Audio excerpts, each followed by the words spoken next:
अब हम पढ़ेंगे टेस्ट सीरीज जो आपने इंट्रोडक्शन और कंसेप्ट पढ़ रखा था, उसी से क्वेश्चन आपका रहेगा इंट्रेंस एग्जाम 2020 BHU का। फर्स्ट क्वेश्चन है, which of the following is not sub field of accounting? Management, cost, financial, book keeping. तो इसमें से कौन सा सब फील्ड नहीं है? आपका आंसर हो जाएगा डी, बुक कीपिंग। अब सेकेंड क्वेश्चन हम पढ़ेंगे, all of the following are function of accounting except. A है डिसीजन मेकिंग, बी है मेजरमेंट, सी है लेजर पोस्टिंग, डी है फॉरकास्टिंग। क्वेश्चन ये कहना चाह रहा है कि इन चारों ऑप्शन में एक ऑप्शन ऐसा है जो अकाउंटिंग का फंक्शन नहीं है, आपको इसमें से पिक करना है। तो आंसर हो जाएगा आपका सी, लेजर पोस्टिंग। लेजर पोस्टिंग इसलिए होगा क्योंकि लेजर पोस्टिंग जो फंक्शन होता है वो होता है बुक कीपिंग का। That's why the answer will be C, ledger posting.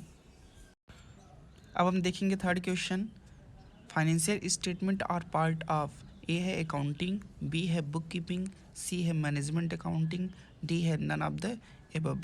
हमने सारी चीज़ें जो था वो क्लास में डील कर लिया है। अगर आपने उस मतलब क्लास के लेक्चर को नहीं देखा है तो जाके प्रीवियस वीडियो में आप देख सकते हैं। बहुत ही सिंपल है इसका आंसर हो जाएगा A, accounting. Statement are part of accounting.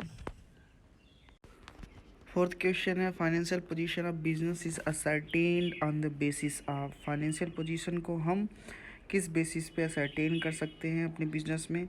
Option है आपका A, record prepared under bookkeeping process, B है ट्रायल बैलेंस, सी है अकाउंटिंग रिपोर्ट्स, डी है none of the above. Answer हो जाएगा आपका सी, अकाउंटिंग रिपोर्ट्स। क्यों होगा? क्योंकि फाइनेंशियल पोजीशन को हम कभी भी बुक कीपिंग प्रोसेस के द्वारा असर्टेन नहीं कर सकते हैं, इसीलिए हो जाएगा आपका answer C, accounting reports. Fifth question हम पढ़ेंगे, users of accounting information includes. कौन कौन से हमारे यूजर्स होते हैं जो डिसीजन मेकिंग लेते हैं? किसको देख के? फाइनेंशियल स्टेटमेंट को देख के। ये भी आप लोगों ने अपने प्रीवियस लेक्चर में देख चुका है। तो चलिए, ए है आपका क्रेडिटर और सप्लायर्स, बी है लेंडर्स, सी है कस्टमर, डी है ऑल ऑफ द एबव। तो आंसर हो जाएगा हमारा D, all of the above. Next question है आपका, financial statement do not consider. Financial statement किस चीज़ को कंसीडर नहीं करता है? इन चारों ऑप्शन में मतलब क्या हो जाएगा कि तीन ऑप्शन ऐसे होंगे जो सारी बातें कंसीडर कर रहे होंगे, जो फेवरेबल काम करेंगे किसके अनुसार? फाइनेंशियल स्टेटमेंट के। लेकिन एक ऑप्शन ऐसा होगा जो फाइनेंशियल स्टेटमेंट के डाटा फीडिंग को वायलेट करेगा, मतलब कॉन्ट्राडिक्ट पैदा करेगा। चलिए, ए है assets expressed in monetary term, B है liability expressed in monetary term, C है only assets expressed in non monetary term, D है assets and liability expressed in non monetary term. अब इस क्वेश्चन में बात आती है मनी मेजरमेंट कंसेप्ट की, कि हम सारे ट्रांजेक्शन जो हमारे मनी मेजरमेंट में होंगे, जो रुपीज़ में होंगे, उन्हीं को हम बस रिकॉर्ड करते हैं, उसी को कंसीडर करते हैं फाइनेंशियल स्टेटमेंट में। तो आपको कन्फ्यूजन सी और डी में होगा। ए बी तो क्लियर है, कंसीडर करेगा ही करेगा, लेकिन सी और डी में दोनों कंसीडर नहीं करेगा। लेकिन हम अब देखेंगे कि फेवरेबल आंसर कौन सा है। आंसर हो जाएगा हमारा D, assets and liability expressed in non monetary term, क्योंकि हम ऐसे ट्रांजेक्शन जो नॉन मॉनेटरी ट्रांजेक्शन हो उसको बिल्कुल इग्नोर करते हैं, चाहे असेट्स का हो या लायबिलिटी के ट्रांजेक्शन हो। सेवन्थ क्वेश्चन है आपका, on January 1 Sohan paid rent ₹5,000। This can be classified as. A है इवेंट, बी है ए ट्रांजेक्शन, सी है a transaction as well as event, D है neither a transaction nor an event. आपका answer हो जाएगा B, a transaction. क्यों हो जाएगा? क्योंकि यहाँ पे हम क्या कर रहे हैं, रेंट को पेड कर रहे हैं, और किसको पेड कर रहे हैं? अपने लैंडलॉर्ड को पेड कर रहे हैं, इसलिए ये हो जाएगा ट्रांजेक्शन, क्योंकि ये डबल एंट्री सिस्टम को फॉलो कर रहा है। लेकिन इवेंट क्या कहता है? इवेंट कहता है हम कॉन्सिक्वेंस को रिकॉर्ड करेंगे, रिजल्ट को रिकॉर्ड करेंगे, जिस तरह हमने क्लोजिंग स्टॉक का टॉपिक आपसे डील किया था। हम पढ़ेंगे next question, On March 31st, after sale of goods worth ₹5,000, he is left closing inventory of ₹12,000. This is, इसमें बस आपको ये ध्यान देना है कि जो क्वेश्चन पूछ रहा है वो क्लोजिंग इन्वेंट्री के बारे में पूछ रहा है कि क्लोजिंग इन्वेंट्री क्या रिवेल्स करेगा। ये आपका हो जाएगा A event, B transaction, C a transaction as well as event, D neither a transaction nor an event. तो क्लोजिंग इन्वेंट्री जो होता है, क्लोजिंग स्टॉक जो होता है, वो कॉन्सिक्वेंस होता है, अनसोल्ड गुड्स होता है जो नेक्स्ट ईयर में हम सोल्ड करने वाले होते हैं। इसीलिए ये आपका हो जाएगा ए एन इवेंट। आंसर आपका हो जाएगा ए।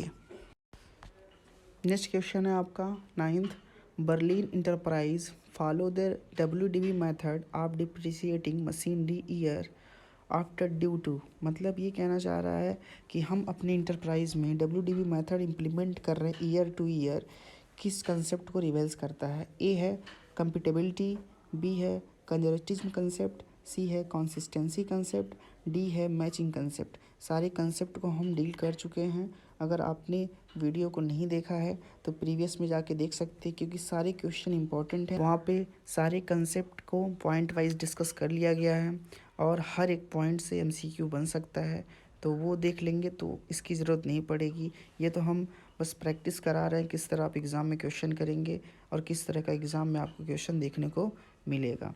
तो ये है आपका कंपेटेबिलिटी जो कंसेप्ट ही नहीं है, ठीक है। बी है कंजर्वेटिव कंसेप्ट, जिसमें आप क्लोजिंग स्टॉक का वैल्यूएशन देखे थे कि कॉस्ट और सेल वैल्यू को हम लोअर कंसीडर करते हैं ताकि हम अपनी प्रॉफिटेबिलिटी को इग्नोर कर सकें और हम लॉस को एंटिसिपेशन करके उसका रिजर्व बना सकें।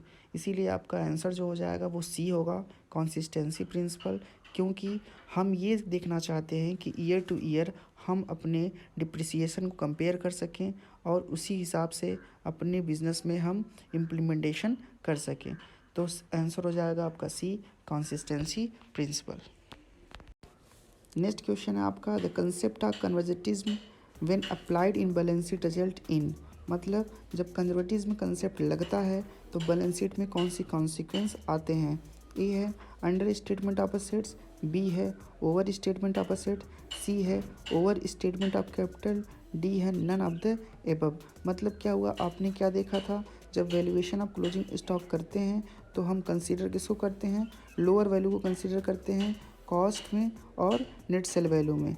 हम इसलिए करते हैं क्योंकि फ्यूचर में अगर हमको लॉस हो या फ्यूचर में अगर हमको कोई अनसर्टेनिटी आए जिससे सेल वैल्यू अगर डिक्रीज़ कर जाए फिर भी हमें नुकसान ना हो। जैसे मान लीजिए हमारा क्लोजिंग स्टॉक का वैल्यूएशन करना था, एग्जांपल हम बता चुके हैं आपसे, 10 रुपये है कॉस्ट और 12 रुपये है नेट सेल वैल्यू, तो उसमें हम कंसीडर करेंगे किसको, 10 रुपये को। क्यों करेंगे, क्योंकि फ्यूचर में मान लीजिए सेल वैल्यू डिक्रीज भी कर जाए फिर भी हमें नुकसान ना हो। हम दो वैल्यू को अंडर एस्टिमेट कर देते हैं, इसीलिए हमारा जो क्लोजिंग स्टॉक होता है वो असेट्स को अंडर स्टेटमेंट कर देता है। इसीलिए आपका आंसर हो जाएगा A, under statement of assets. Next question है the determination of expense of an accounting period is based on the principle of. जो हमारा एक्सपेंस का डिटर्मिनेशन होता है वो किस कंसेप्ट या प्रिंसिपल द्वारा हम कन्फाइंड करते हैं। ए है ऑब्जेक्टिविटी कंसेप्ट, बी है मटेरियलिटी कंसेप्ट, सी है मैचिंग कंसेप्ट, डी है पीरियोडिसिटी कंसेप्ट। तो आंसर हो जाएगा आपका मैचिंग कंसेप्ट, क्योंकि हम वन अकाउंटिंग ईयर में रेवेन्यू रिकॉग्नाइज को और एक्सपेंस रिकॉग्नाइज को मैच कराते हैं तो देखते हैं कि कितना हमारा एक्सपेंडिचर एक्सेस हुआ या डिफिसिट हुआ। ठीक है, अगर एक्सपेंडिचर हमारा कम हुआ अपने रेवेन्यू से इसका मतलब हम प्रॉफिटेबिलिटी में हैं। अगर एक्सपेंडिचर ज़्यादा हो जाएगा हमारे अकाउंटिंग पीरियड में तो आपका लॉसेस कंसीडर करना पड़ेगा। इसीलिए आपका आंसर हो जाएगा सी, मैचिंग कंसेप्ट रिवाइज करता है एक्सपेंस को हमारे वन अकाउंटिंग पीरियड में। नेक्स्ट क्वेश्चन है हम लोग का economic life of an enterprise is split into the periodic interval to measure its performance is as per. मतलब किस कंसेप्ट के द्वारा हम पीरियोडिक इंटरवल को मेजर्स करते हैं, डिसाइड करते हैं ताकि एक ईयर से दूसरे ईयर का कंपैरिजन कर सके कि हमको कितना प्रॉफिट हुआ है। मान लीजिए हमको 2019-20 में 20,000 का प्रॉफिट हुआ और 20-21 में हमको 24,000 का प्रॉफिट हुआ, तो हम कोरिलेट कर सकते हैं कि हमको प्रीवियस ईयर के कंपैरिजन में इस साल 4,000 का क्या हुआ, प्रॉफिट हुआ है। इसे बोलते हैं पीरियोडिसिटी कंसेप्ट। तो आंसर हो जाएगा आपका 13 का सी। ठीक है, पीरियोडिसिटी कंसेप्ट। नेक्स्ट क्वेश्चन है आपका the concept that the business enterprises will not be sold or liquidated in the near future is known as. A है बिजनेस एंटिटी कंसेप्ट, बी है मॉनेटरी, सी है पीरियोडिसिटी कंसेप्ट, डी है going concern concept. Question क्या कह रहा है, वो कहना चाह रहा है कि बिजनेस इंटरप्राइजेस या कोई बिजनेस हम स्टार्ट करते हैं तो हम ये सोच के स्टार्ट नहीं करते हैं कि फ्यूचर में उसे हम क्या कर देंगे, बंद कर देंगे, डिसॉल्व कर देंगे या लिक्विडेट कर देंगे। ठीक है, ये कौन सा कंसेप्ट बताता है, तो आपका आंसर हो जाएगा डी, गोइंग कंसर्न कंसेप्ट। हम कंटिन्यूअस प्रोडक्शन करते रहेंगे, बिजनेस एंटिटी में अपने ट्रांजैक्शन को रिकॉर्ड करते रहेंगे और at the end of accounting year में ये देखेंगे कि हमको प्रॉफिट हुआ कि लॉस हुआ।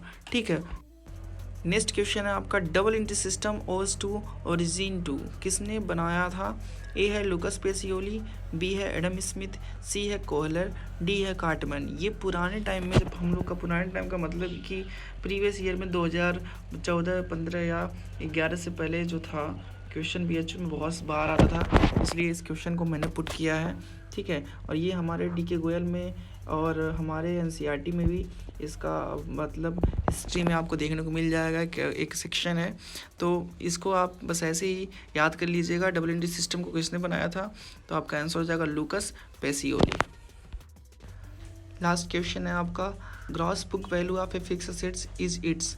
ए है कॉस्टलेस डिप्रिसिएशन, बी है हिस्टोरिकल कॉस्ट, सी है फेयर मार्केट वैल्यू, डी है रियलाइजेबल वैल्यू। मतलब ये हुआ ग्रॉस बुक वैल्यू किसे कहते हैं, फिक्स एसेट्स को। ठीक है, मतलब ये हुआ जब हम कॉस्ट ऑफ एक्विजिशन करते हैं, जब हम परचेज करते हैं, उसे बोलते हैं ग्रॉस बुक वैल्यू। इसका मतलब उसमें से कुछ भी डिडक्शन नहीं हुआ रहता है, इसीलिए उसे हम फेस वैल्यू, कॉस्ट वैल्यू या हिस्टोरिकल कॉस्ट भी कहते हैं। इसका मतलब आंसर हो जाएगा B, historical cost. Cost less depreciation क्या हो जाएगा, नेट बुक वैल्यू हो जाएगा, क्योंकि हमने डिप्रिसिएशन को माइनस कर दिया है। और रियलाइजेबल वैल्यू क्या हो जाएगा, सेल प्राइस हो जाएगा। इसका मतलब इसमें आंसर आपका हो जाएगा हिस्टोरिकल कॉस्ट। तो बस ऐसे ही आपको क्वेश्चन को हर चैप्टर से हम आपको इम्पॉर्टेंट क्वेश्चन रिवाइज करा देंगे, आप इसको नोट कर लीजिएगा ताकि आप एग्ज़ाम में अच्छे से इस क्वेश्चन को, ऐसे क्वेश्चन को आप डील कर सकें और कोई दिक्कत ना हो। And stay connect with channel.